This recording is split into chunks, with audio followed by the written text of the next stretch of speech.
What's going on, Nerd Squad, and welcome back to Top 10 Nerd. Marvel just dropped the trailer for Eternals, and we're so excited to finally have our first look at the team. They all look great. They look so chef's kiss. But today we're going to focus on one of those characters. We're going to focus on Richard Madden's character, Ikaris. We're going to talk about all the things you need to know: power, suit designs, morals, whatever, you name it.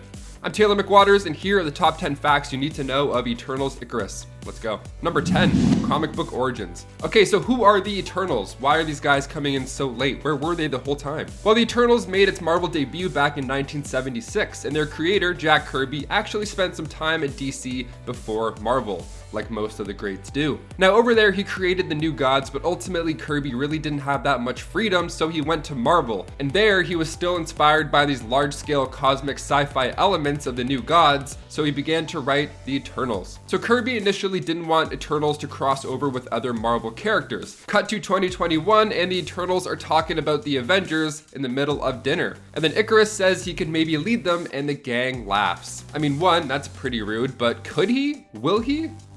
Let's find out. Ikaris appeared in Eternals issue 1, the Day of the Space Gods. And his name alone should tip you off to a pretty tragic moment in his life, but we'll get to that a little bit later on. Number 9, early life. So Ikaris was born 20,000 years ago in Siberia. Only back then it wasn't known as such a thing yet. It was then just the eternal city of Polaria. He was born to two members of the Polar Eternals, Viraco and Tullian. Now his birth name is actually unknown until later on. He didn't have a name, but I don't want to call him the dude until like point 7, so I'm gonna still call him Ikaris. So bear with me. So when the second host of the Celestials sank Atlantis, aka the Great Cataclysm, which I'm pretty sure we see in the trailer, one of the first things Ikaris the Dude does to aid humanity was guide an ark carrying humans and animal survivors to safety. So Noah's Ark, basically. So that might be a pretty cool intro if they decide to include that scene. Now the humans mistook him for some kind of bird. They're like, is that Rob Stark? Stork? Is it Stork? Is he a bird? Number 8, powers. The Eternals have cosmic energy in their very selves. It makes them pretty unique. And they are in constant mental control of every single molecule. Now, Eternals are pretty much immortal. Even if their molecules are scattered, they can still come back to life. It's pretty OP. They, of course, possess super strength. They can fly. They have telepathy. They can teleport. They can create heat, light, radiation, you name it. They're gods, basically. Now, the thing that makes them unique to watch on the big screen instead of just watching 7 of the same superhero is that Eternals can put all their focus into one of these powers and then decrease the powers of other things. Like one of them is a speedster, for instance. I'd personally be devoted to super speed as well. That'd be great. What about you guys? What would you pick? Comment down below. And before we continue on with this list of Ikaris facts, if you want to go ahead and give this video a thumbs up while you're here, while you're getting some air, that would be great. It's this one, not this one. You guys are the best. Thank you so much. Let's get right back to the list. Number 7, name day. Back in the day of Greek mythology, Ikaris was in charge of taking on some deviants while they tried to, oppress humanity. He took on a Minotaur deviant during this time, which is nuts. But while he was there, he met a mortal woman and he fell in love and had a kid. The usual superhero stuff. They had a baby boy and they named him Ikaris as well because the name is so great, you have to name him twice. But he wasn't actually named Ikaris yet, so the dude named his son Ikaris. There we go. So Phastos and Makari, who were being played in the movie by Brian Tyree Henry and Lauren Ridloff, helped Elder Ikaris create this flying device because the boy can't fly on his own, mortal mother, woman and all. This isn't invincible, his son can't fly. Also, this isn't invincible at all. Thankfully, but it does get dark. I'm not gonna lie, it gets kind of dark. So while older Ikaris was battling deviants around the world, young Ikaris was eager to use this flying apparatus, even though his father wasn't done teaching him just how to properly use it.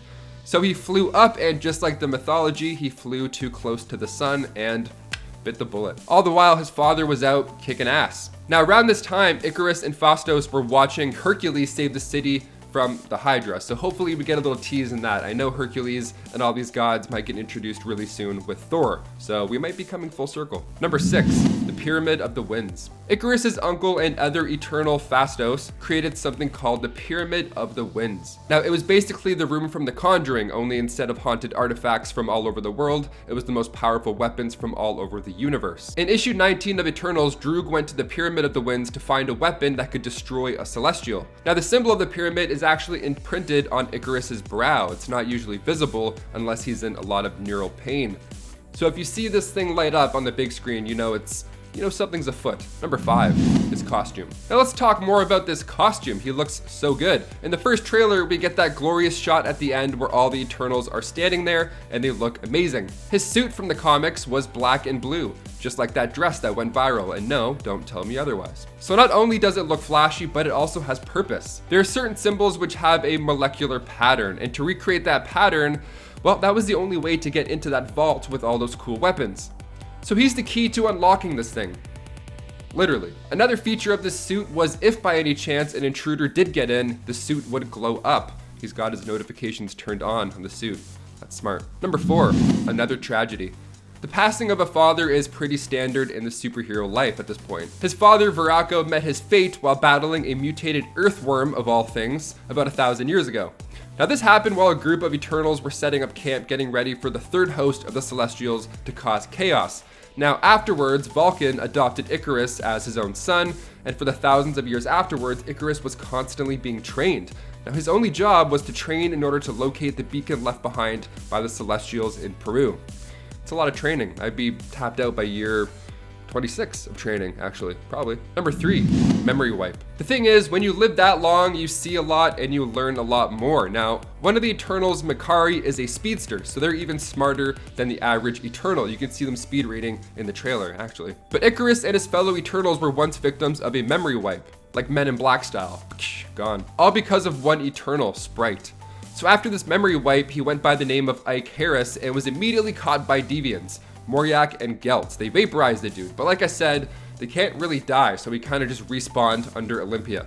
But this time he respawned with his memory and powers, more importantly. Then he began assembling the rest of the Eternals, so he teamed up with Makari, great choice of a partner, I'd probably pick them as well, and they went on the hunt for the remaining 90 others. Number 2, wake up AJAK. Sometimes one of the best things you can do for your friend or your roommate is just to wake them up, you know, just go shake them out of their deep sleep, they're gonna love it. So after the Celestials left Earth, that's kind of what Ikaris had to do. AJAK, played by Salma Hayek, put themselves in the center of the planet and went to bed. Yeah, they just went to sleep. I mean, these guys are known for laying low, but I think this is a whole new level. I think AJAK wins. So when the Celestials finally returned, Ikaris was the one to go in and wake them up. Is her phone on loud? Maybe it's on, maybe her phone's on loud. Can we just call her? And with the two front and center in that team up shot in the trailer, it's clear that the MCU version will have the pair work together in some way, you know, after her beauty sleep and all. And number 1, he fought Thanos. Okay, one of the biggest questions of this movie is, where have they been this whole time? They try not to interfere with humanity. That's their whole thing. So they just kind of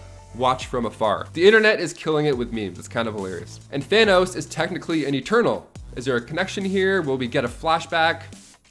Probably. In Eternals Volume 5, there was an Eternal rebirth, and Thanos was pretty involved in this. So Ikaris wakes up, he starts gathering the troops, and Sprite is having a great time, like they are in the trailer as well, just partying it up, living it loud and proud. They meet the rest later on in Olympia, and then they arrive at the fallen capital of the Eternals, THANOS. And on the last page of the first issue, the Mad Titan himself pops out to greet Ikaris. So they went at it, and it was pretty epic. It was a crazy fight. They literally fought through time. It lasted for seconds and then through all of history at the same time. It was wild. Things came to a turn when, I don't know, Thanos ripped Ikaris' head off, I'd say. Well, in reality, it was actually Sprite casting an illusion, distracting Thanos while the two made a break for it. So heads are staying on today, folks. Nice try, Thanos. All right, guys, what did we think of that first teaser trailer for the Eternals? Sorry, Eternals. Just Eternals now, which sounds a lot better, I'll admit. Do you think Ikaris will indeed lead the Avengers in the long run? Do you think they should take Kirby's original route and just stay separate from other comic book events? Like, should this not even be involved with the Avengers? Let us know all your thoughts, concerns, and comments down below. I've been your host, Taylor McWatters. Thank you so much for joining us on Top 10 Nerd, and we'll see you next time. Peace.